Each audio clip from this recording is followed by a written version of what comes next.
The top stories tonight in Y News. President Ferdinand Marcos Jr. recognized the efforts of local and international non-government organizations on the 10th anniversary of Super Typhoon Yolanda. House Majority Leader and Zamboanga City 2nd District Representative Manuel Jose Dalipe denies division in August Chamber.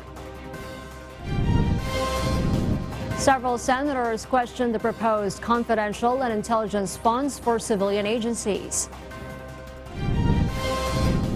And Myanmar and Russia conduct joint naval exercise amid international concerns and scrutiny.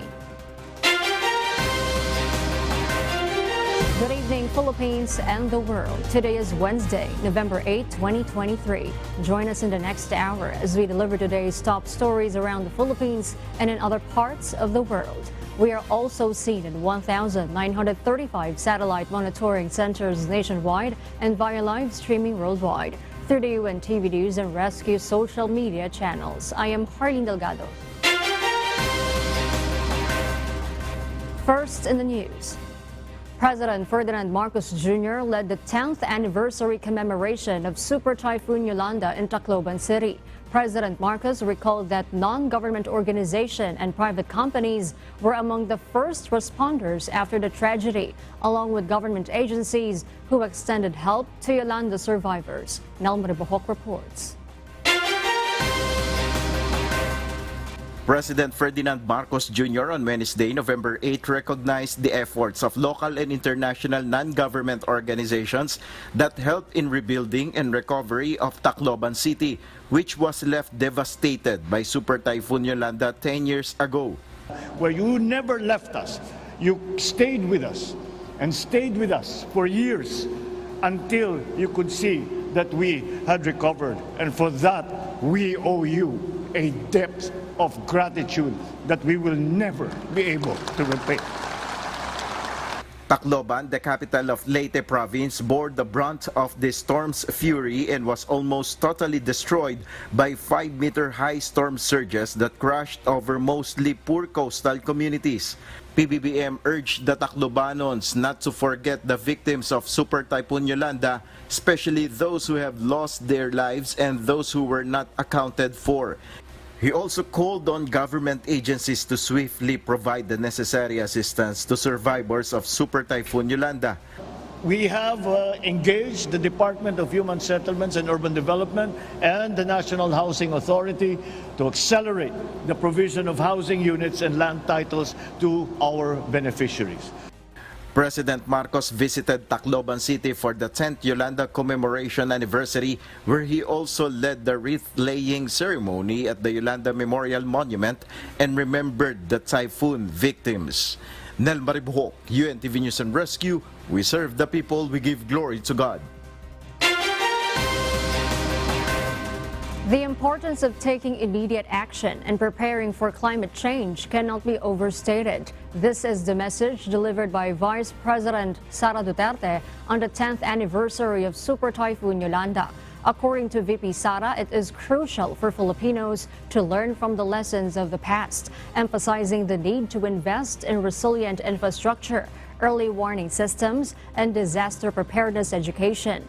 The National Disaster Risk Reduction and Management Council, or NDRRMC, acknowledges that the severe impact of Typhoon Yolanda on Tacloban has prompted significant improvements in disaster preparedness standards in the country. The Office of Civil Defense also continues to stand in solidarity to help the victims of Yolanda, including providing financial assistance, support for water supply, and rehabilitation efforts for those affected by the strongest typhoon in Philippine history. This commemoration serves as a poignant reminder of the importance of disaster risk reduction, climate change mitigation, and disaster preparedness. Today, as we remember the lives lost, let us unite in solidarity and recommit ourselves to creating a safer, more resilient future defined by sustainable development. House Majority Leader and Zamboanga City 2nd District Representative Manuel Jose Dalipe denies division in the August chamber. This following the expulsion of two known staunch allies of former President Rodrigo Duterte from their deputy speakership roles. Rosalie Coz will tell us why. Members of the House of Representatives are one in attaining the goal of passing significant measures under the administration of President Ferdinand Bongbong Marcos Jr. This was the response of House Majority Leader and Zamboanga City 2nd District Representative Manuel Jose Dalipe when asked about the status of the so-called unit team in the House of Representatives. The known staunch allies of the Dutertes were stripped out of their deputy speaker roles following their failure to sign a resolution condemning the statements made by former President Rodrigo Duterte against the institution and House Speaker Martin Romualdez. As far as the House members are concerned, belonging to the unit team, we still have the unit team. In fact, we are focused in trying to accomplish even more of what is needed from the House of Representatives so we can even transmit it earlier to the Senate so they can also pass these important legislations. Congressman Dalipe also reiterated that the recent actions made are not politicking for the 2028 presidential elections. As far as the House of Representatives is concerned, we are focused in trying to pass these legislations that would really help our country. So we're not thinking about 2028. It so happened that a person issued a statement in an interview which tries to malign the image, the character, the integrity of the House. So the House, in a collective effort, just came out with a statement. Siyempre, binabakbakan naman kami. Meanwhile, despite losing the House senior title, Pampanga Representative and former President Arroyo said she will continue to support Speaker Romualdez and remain true to her promise to President Bongbong Marcos Jr. She also reiterated that she has never taken or supported any action to remove the Speaker. For political strategies Malutikia, the action of the Speaker against the former President speaks volume. Hindi ko alam kung sinong advisor ni Speaker. We wouldn't want to be an advisor for such a guy. But, you know, when you do that to a former president twice already in one single regular session, it tells you a lot about the kind of leader Martin Romualdez is. As compared to PGMA. I think the intention really is to destroy the Dutertes. Rosalie Coz, UNTV News and Rescue. We serve the people, we give glory to God.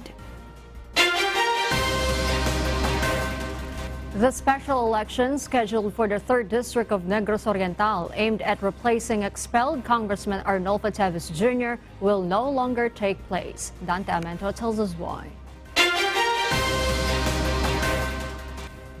The Commission on Elections, or COMELEC, in an unexpected move, announced this afternoon that they have cancelled the special elections in the 3rd District of Negros Oriental scheduled for December 9, 2023.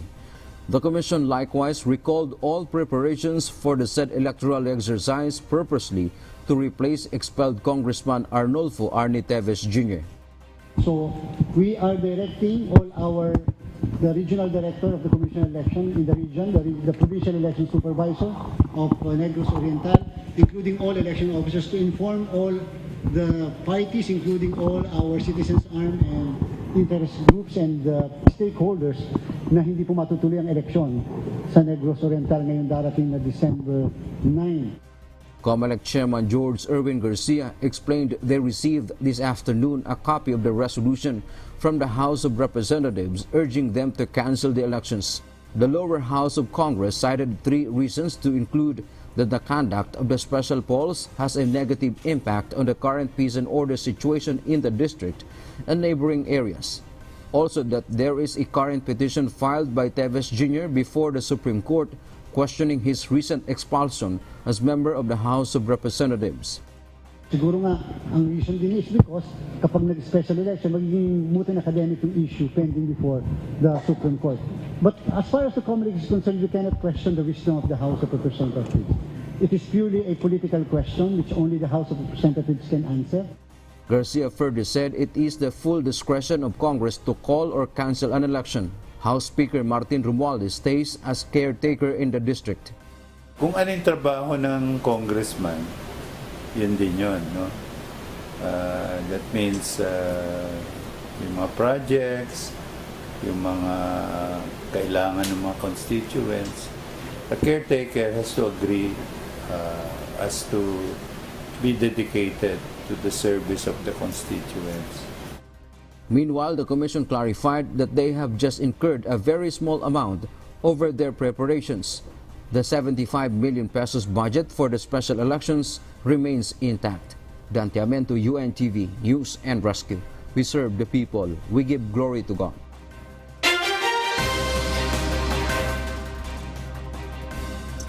And for the news abroad, in a significant development, Myanmar, currently under military rule, has initiated its first ever joint naval exercise with Russia, a key ally and major arms supplier. This joint maritime security operations comes amid international concerns and scrutiny, given Russia's extensive military support to Myanmar's controversial military government, which seized power in February 2021. Joselito Liquido will tell us the details live. Yes, Joselito, good evening.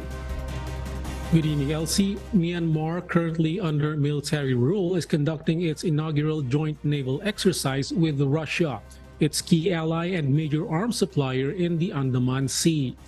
This maritime security drill reported by the state media is taking place approximately 157 kilometers west of Dimayik in Myanmar's southern region. Russian naval vessels have sailed from Yangon to participate in this three-day exercise involving aircraft and naval units. The training program centers on safeguarding against air, sea, and land threats, as well as enhancing maritime security measures. Russia has been a staunch supporter and arms provider for Myanmar's military regime, which seized power in February 2021, toppling the elected government of Aung San Suu Kyi. In return, Myanmar's ruling generals aligned themselves with Moscow's foreign policy interests and received international backing from Russia. Myanmar has been isolated by numerous Western nations due to its military coup and the brutal suppression of protests, resulting in civilian casualties and emergence of armed resistance in various regions. Senior General Min Aung Hlaing, Myanmar's military leader, met with Admiral Nikolai Yevmenov, Russia's Navy Commander-in-Chief, at Tilawa Port in Yangon. Min Aung Hlaing inspected Russian weaponry, modern systems, and anti-submarine helicopters. According to a report by the UN's independent investigator on Myanmar's human rights, weapons and material worth millions were supplied to Myanmar's military from Russia, China, Singapore, India, and Thailand. Since the coup, numerous Russian companies, both private and state-owned, have delivered fighter jets, missile systems, reconnaissance drones, and attack helicopters to Myanmar's military. The joint naval exercises occurs while Myanmar military faces simultaneous offensive from pro-democracy resistance fighters and ethnic armed groups which have captured strategic town in Sagaing, Shan State, which Russian-made fighter jets are employed in attacks on both these groups. Back to you, Elsie. Thank you, Joselito Liquidor, reporting live from Malaysia. A significant conversation took place between the United States and China, the first of its kind since the Obama administration, concerning arms control and efforts to prevent the proliferation of nuclear weapons between the two countries. The United States emphasized its campaign for its stability and fair competition in the arms race between them and China. This was mentioned in the discussion held between Assistant Secretary Mallory Stewart and the People's Republic of China's Ministry of Foreign Affairs Director General of Arms Control Sun Xiaobo in Washington, D.C. on Monday, November 6.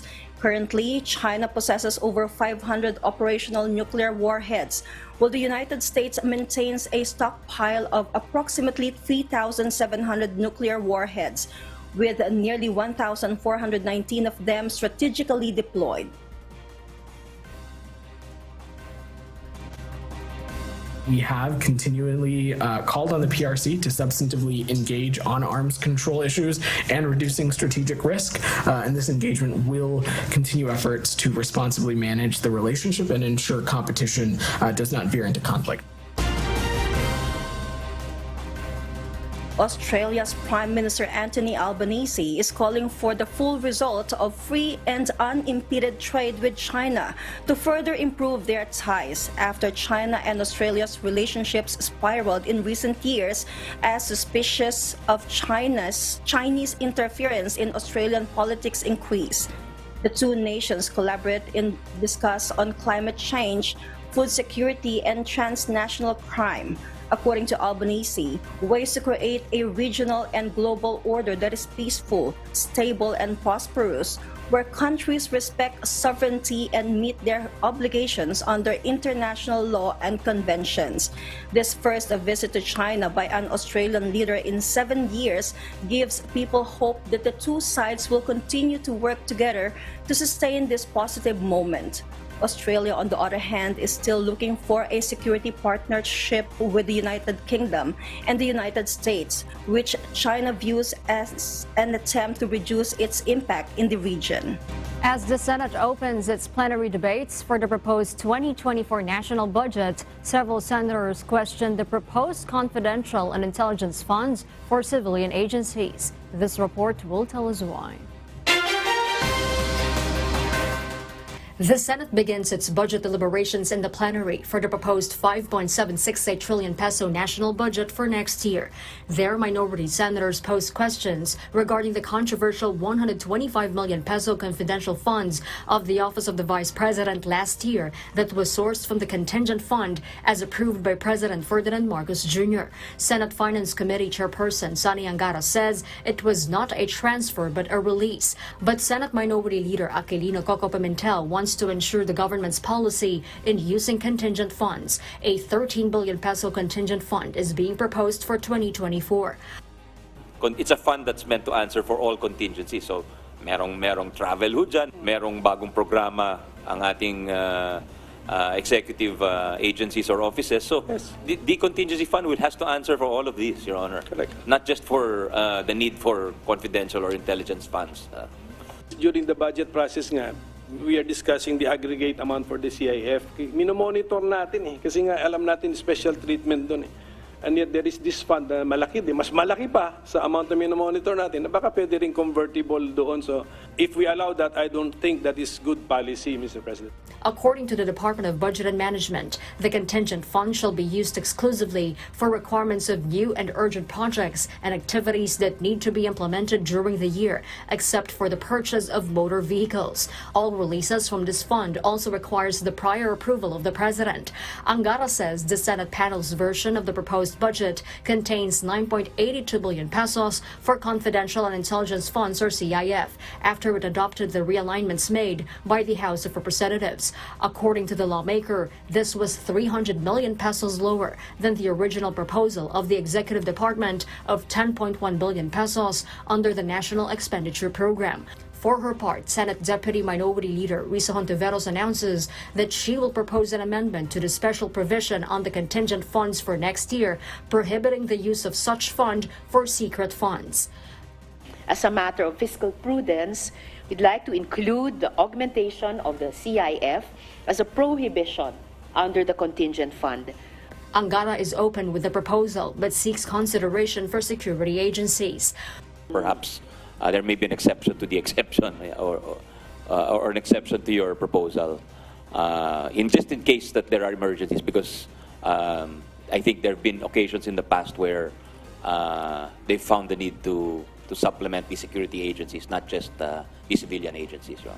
Yung iniisip kong i-propose na amendment at the proper time will not pertain to security agencies that have clear national defense and public safety mandates and expertise, kundi sa mga civilian agencies na wala namang direktang mga ganon. During Senate session on Tuesday, November 7, Senator Jinggoy Estrada said that senators agreed to remove the secret funds of all civilian agencies. This as he took the floor to condemn the supposed information leak during their all-member caucus on Monday, November 6, about the reinstatement of the proposed confidential funds of the OVP and Department of Education, both headed by Vice President Sara Duterte. Jorlene Delgado, UNTV News and Rescue. We serve the people. We give glory to God. A lawmaker in the upper chamber has expressed support for former President Rodrigo Duterte. Senator Amy Marcos reaffirmed her support to Duterte, saying that she sees her father in the former president, whom she described as a real friend. The presidential sister says she will continue to support the former chief executive, even if she becomes the last person to do so. She also emphasized that she cannot be silent with all the disrespect and betrayal against Duterte, who respected her father when he allowed its burial at the libingan ng mga bayani. The presidential sister adds she has not spoken yet with her cousin, House Speaker Martin Romualdez, amid the political struggle in the lower house. Hindi lang dahil kaibigan ko si PRRD. Kaibigan ko talaga siya. Higit lalo si Inday Sara, mga kaibigan ko sa pagpapaunlad ng bayan, pagpapanatili ng kapayapaan at katahimikan at pakikipaglaban kontra sa puwersa ng kasamang naglalaganap na katiwalian, gutom at katraidoran. President Ferdinand Marcos Jr. expressed his profound gratitude to the countries that assisted in the safe evacuation of the 40 Filipinos from the Gaza Strip and their passage through the Rafah border crossing. He extended his heartfelt thanks to the Department of Foreign Affairs and the Philippine Embassy in Israel and Egypt for their efforts in aiding our fellow Filipinos caught in the conflict between Israel and Hamas militants. Furthermore, the president also recognized the significant contributions made by Israel, Egypt, Jordan, and even Qatar in facilitating the safe exit of these individuals from Gaza. According to President Marcos Jr., the Philippine government will promptly process the repatriation of these individuals to the Philippines once they arrive in Egypt. Ikinagagalak kong ibalita na 40 sa ating mga kababayan ay ligtas at matagumpay na nakatawid ng Rafah crossing sa Egypt mula sa Israel. Sila ngayon ay patungo sa Cairo, kung saan sila magmumula para makauwi ng tuluyan sa ating bansa sa susunod na mga araw. Nagpapasalamat din tayo sa mga pamahalaan ng Israel at Egypt sa kanilang pagbibigay prioridad sa ating mga kababayan upang makalabas ng kanilang teritoryo. Kinikilala din natin ang mediation effort ng Qatar na siyang naging dahilan upang nagbukas muli ang mga border ng mga naturang bansa. President Marcos also called for the hope that the remaining Filipinos in Gaza would be able to exit the area soon. Umaasa ako na yung natitirang kababayan na nagnanais ding makauwi, makakatawid na ng maayos kasama ang kanilang mga asawa at mahal sa buhay.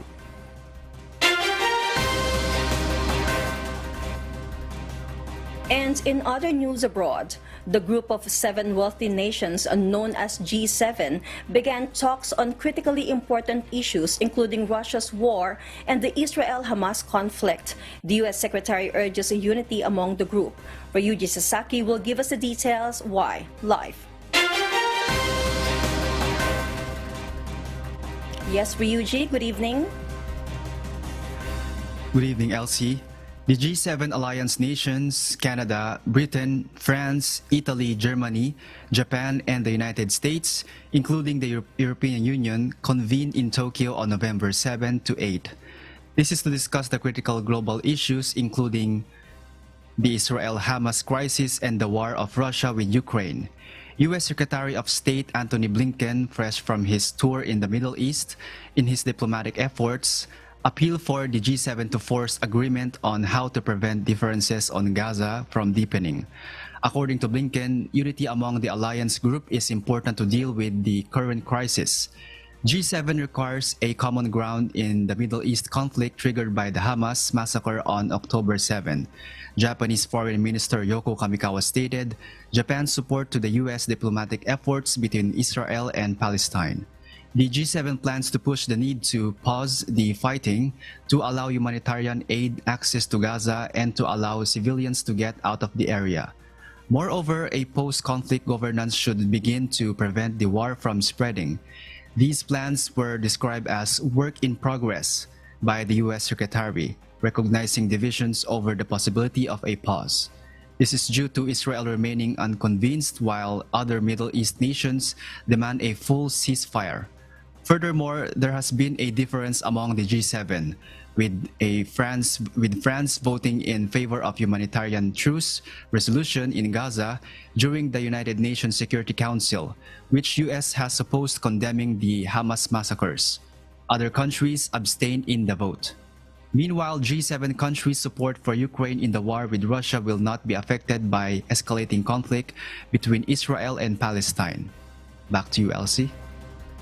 Thank you, Ryuji Sasaki, reporting live from Japan. Portuguese Prime Minister Antonio Costa has resigned due to allegations of corruption within his administration, jeopardizing the passage of budget bills for the year 2024. This decision came after an investigation into his administration regarding corruption related to the management of lithium mining and hydrogen projects. After a meeting with Portuguese President Marcelo Rebelo de Sousa, Costa announced his resignation and stated that he himself is a target of the investigation. Costa also insisted that he is innocent, has a clear conscience, and trusts the justice system of the European Union. He expressed his gratitude to his family for their support. Antonio Luis Santos da Costa, 62 years old, served as the 119th Prime Minister of Portugal, beginning on November 26, 2015. And those are the reasons behind the news in other parts of the globe. I am Elsie Marcos, live from Auckland, New Zealand. Good evening.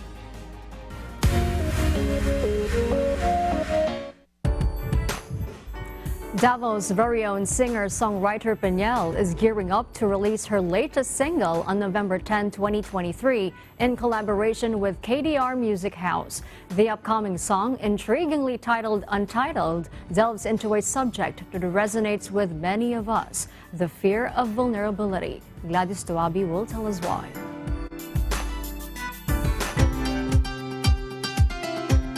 In the world of music, an exciting announcement is on the horizon. On November 10, 2023, a brand new track is set to make its debut on all digital music platforms. The song, intriguingly titled Untitled, is composed by none other than Davos' very own singer-songwriter Pinel, a name that's been gaining prominence in recent years. Pinel's journey in music began with a significant win as the Wish Cover Originals Grand Winner. Since then, she has graced the stage of many Wish Day concerts as a featured artist, leaving audiences captivated by her talent. Now, Pinel has been given a remarkable opportunity to release her newest single under the banner of KDR Music House. I'm very grateful that I've been given every opportunity that has been given to me, and I owe a lot to them because I just got really lucky that I got recognized by such a huge company, and it's been very great because I've been given the freedom and the go signal to express how I want to express, and that's rare. According to the artist herself, Untitled delves into the universal theme of the fear of vulnerability and the desperate quest to uncover one's true identity. The message of the song is pretty much, in summary, a person trying to find peace with their vulnerability or find strength in vulnerability because they've spent a lot of time not being as vulnerable, and for the first time they're struck with the opportunity to be, and they don't know how to act. It's a subject that resonates with many and promises to strike a chord with the listeners around the world. It's very much a product of emotion and a product of really strong feelings and ideas about a thing that I went through. The people who would relate to this song are people who have been relatively within their comfort zones their whole lives, or people who have always carried their walls and their barriers with them as a protection against a lot of things. But that's not all. Pinel has even more in store for her fans. In 2024, she is set to release her 7-track debut EP with the support of KDR Music House. This promises to be a significant milestone in her musical career. So stay tuned and prepare your hearts for the arrival of new music that is bound to leave an indelible mark. Gladys Tuwabi, UNTV News and Rescue. We serve the people, we give glory to God.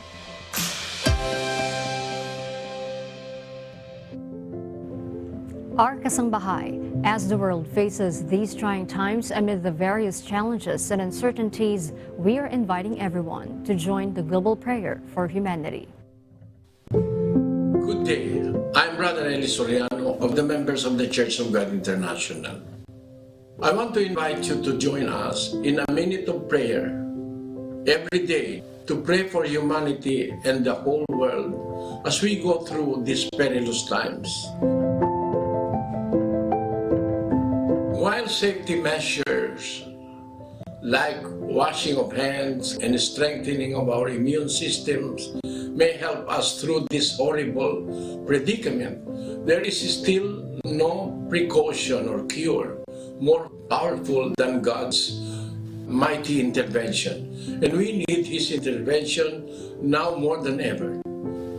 It doesn't matter what religion you are in or what denomination you belong. This is an invitation for all the people around the world who cares for the future of their family, friends, loved ones, and humanity as a whole. Everybody is welcome to pray with us. For more details, you can check out the description box below. Thank you very much, and I hope to hear from you soon. May God bless you.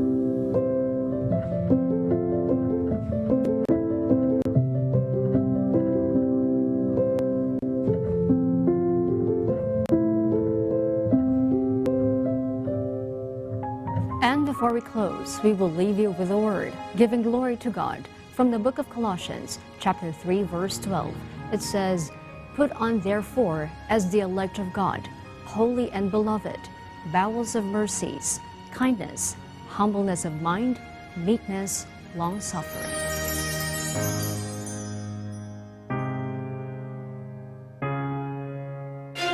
And those are the reasons behind the news, November 8, 2023. Reasons we deliver to you as they unfold, because we need to know. We will always ask why. I'm Hardin Delgado. We serve the people. We give glory to God.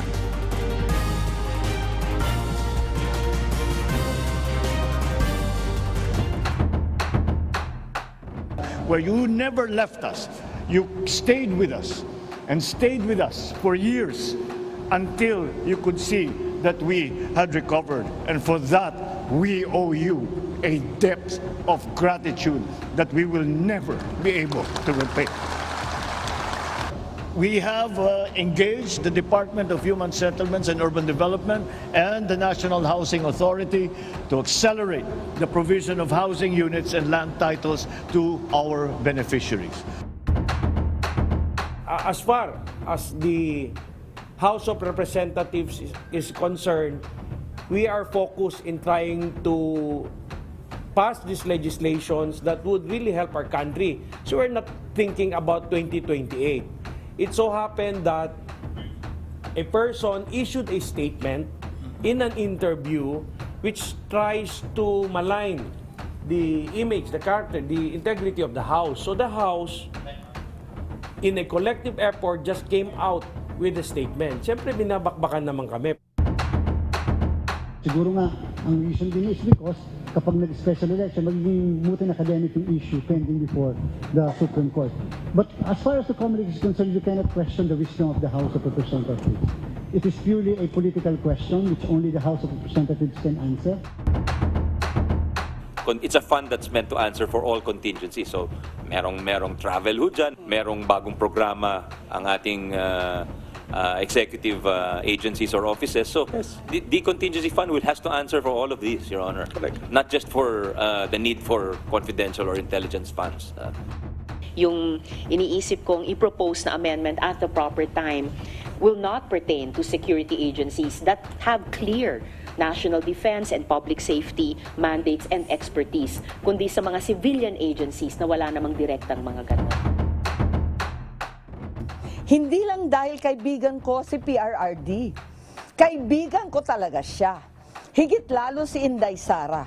Mga kaibigan ko sa pagpapaunlad ng bayan, pagpapanatili ng kapayapaan at katahimikan at pakikipaglaban kontra sa puwersa ng kasamang naglalaganap na katiwalian, gutom at katraidoran. We have continually called on the PRC to substantively engage on arms control issues and reducing strategic risk, and this engagement will continue efforts to responsibly manage the relationship and ensure competition does not veer into conflict.